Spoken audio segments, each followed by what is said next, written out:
దేవుని నామమున అందరికీ వందనాలండి.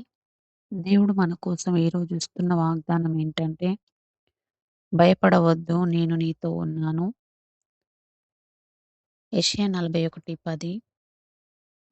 దేవుడు ఈ వాక్యము ద్వారా మనతో స్పష్టముగా ఏమని మాట్లాడుతున్నాడంటే, ఈరోజు మన హృదయానికి ఒక చిన్న సందేశం ఇస్తున్నాడు. అదేంటంటే, మీరు ఎంత ఒంటరిగా మీకు అనిపించినా సరే, మీకు ఎన్ని కష్టాలలో ఉన్నా సరే, ఒక విషయాన్ని మీరు గుర్తుంచుకోవాలి. దేవుడు మీతో ఉన్నాడని. అలాగే జీవితంలో సమస్యలనేటివి మనకి సహజంగా వస్తా ఉంటాయి. ప్రతి ఒక్కరికి సమస్యలొస్తా ఉంటాయి. కానీ సమస్యల కంటే మనకు గొప్ప దేవుడున్నాడు. ప్రతి సమస్యను పరిష్కరించే దేవుడున్నాడని మనం అనుకోవాలి. అలాగే మీరు రాత్రి నిద్రపోయాక చాలామంది బాధపడతా ఉంటారు. అయితే ఆయన ప్రతి మనం నిద్రపోతూ ఉంటాం కానీ అతను నిద్రపోకుండా అన్ని విషయాలలో మన కోసమే పనిచేస్తా ఉంటాడు. దేవుడు మన కోసమే ఆలోచిస్తా ఉంటాడు.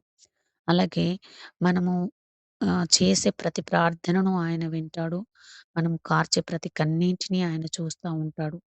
అయితే భయం మనల్ని చాలా బలహీనపరుస్తా ఉంటది. దేవుడు నీకేం చేయలేడు అని. అలాంటి క్షణంలో మనం విశ్వాసం అనేది మన మనస్సును బలపరుస్తా ఉంటది. కాబట్టి మనం సందేహం పెట్టుకోకుండా విశ్వాసం అనే మార్గాన్ని ఎంచుకోవాలి. అలాగే భయపడకుండా ప్రార్థన వైపు మనం వెళ్ళాలి.